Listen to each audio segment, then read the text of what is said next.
अगली खबर दिल्ली से है। आज दिल्ली चुनाव की तारीख का ऐलान होना है। बड़ी खबर है दिल्ली के लिहाज से। देश की राजधानी दिल्ली, जहां पर दोपहर 2 बजे दिल्ली में चुनाव आयोग तारीखों का ऐलान करने वाला है। दोपहर 2 बजे चुनाव आयोग की प्रेस कॉन्फ्रेंस है। दिल्ली में एक चरण में चुनाव संभव है। 6 फरवरी को वोटिंग है और 8 तारीख को मतगणना हो सकती है। ये सूत्रों के हवाले से खबर है, यानी कि 6 फरवरी को वोटिंग हो सकती है और 8 फरवरी यानी कि 2 दिन बाद चुनावी जो नतीजे हैं उनका ऐलान हो सकता है, काउंटिंग हो सकती है। संजय शर्मा मेरे साथ में जुड़ गए हैं, सीनियर एडिटर, इस खबर को लेकर ज्यादा अपडेट के साथ। संजय, इससे पहले आप बता रहे थे कि एक ही चरण में चुनाव हो सकता है, लेकिन तब तारीख आपने 12 के आसपास कही थी। अभी कुछ और इनपुट मिल रहे हैं क्या? देखिए, तारीखों का ऐलान दोपहर 2 बजे होगा चुनाव आयोग का की तरफ से। हमने पिछली बार भी देखा था 10 फरवरी को चुनाव आयोग ने घोषणा की थी, चुनाव की तारीखों का ऐलान हुआ था। तो 10 फरवरी को पिछली बार चुनाव कराया गया था। तो इस बार हमको देखना है कि चुनाव की तारीखों का ऐलान क्या होता है, क्योंकि 1 महीने का समय चुनाव आयोग को देना पड़ता है। राजनीतिक दलों को कम से कम 1 महीने का यानी 30 दिन का समय लगता है। तो हमको देखना होगा कि चुनाव की तारीखें क्या आती हैं। क्या 10 फरवरी के आसपास तारीखें मानी जा रही है कि 10 फरवरी के आसपास तारीखें हो सकती हैं, लेकिन एग्जैक्ट तारीख का ऐलान दोपहर 2 बजे होगा।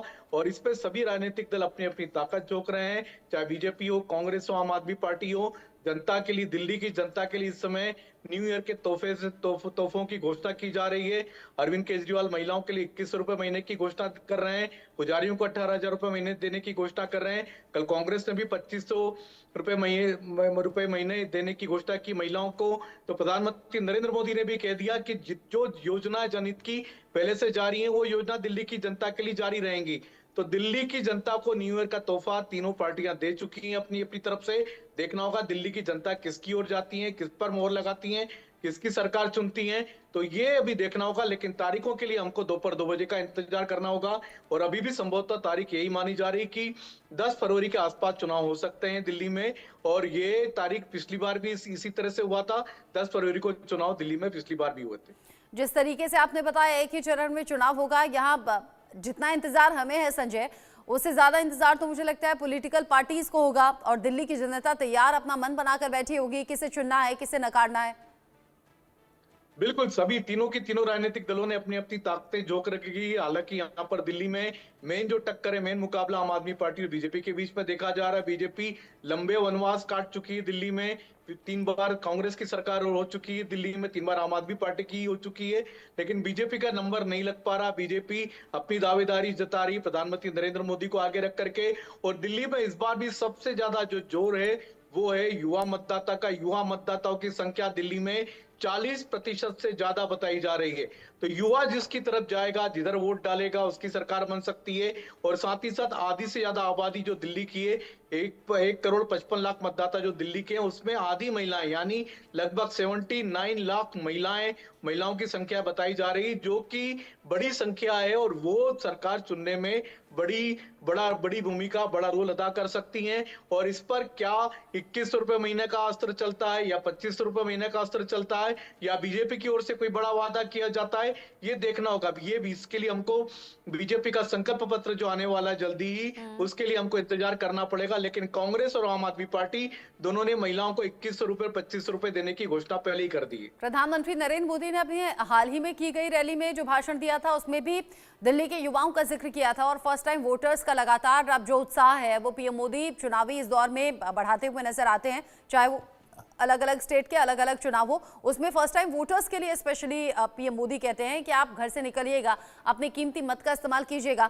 अब दिल्ली के सिनेरियो में फर्स्ट टाइम वोटर्स पर भी नजर रहेगी, लेकिन महिलाएं जिनका आपने जिक्र किया, महिलाएं जिन्हें पॉलिटिकल पार्टी के नेता अपने अपने हिसाब से, कभी महिलाओं का भाई खुद को बता देते हैं, कभी बेटा खुद को बता देते हैं, कभी कहते हैं कि हम आपके बड़े भाई की तरह भूमिका निभाते रहेंगे, आप भाई समझ लीजिए, बेटा समझ लीजिए और अपना आशीर्वाद बनाए रखिएगा।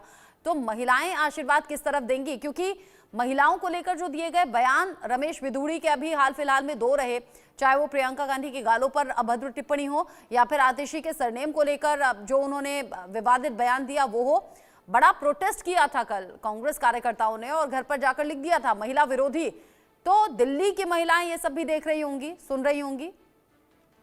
बिल्कुल, रमेश सिदुड़ी का जो महिलाओं पर जो दिया गया बयान था, उसका खुद बीजेपी के नेताओं ने उसकी आलोचना की और बीजेपी के नेताओं ने साफ हिदायत दी, साफ शब्दों में हिदायत दी है। अपने सभी नेताओं को तमाम इस तरीके के बयानबाजी से दूर रहने के लिए कहा है, हिदायत दी गई है साफ-साफ हिदायत दी गई बीजेपी के नेताओं को कि किसी भी तरह की शब्दों का अपशब्दों का प्रयोग ना करें। जो बोलना है सोच समझ करके करें और पार्टी ने अब नाम तय कर दिए बीजेपी की ओर से कौन बोलेगा, कौन नहीं बोलेगा।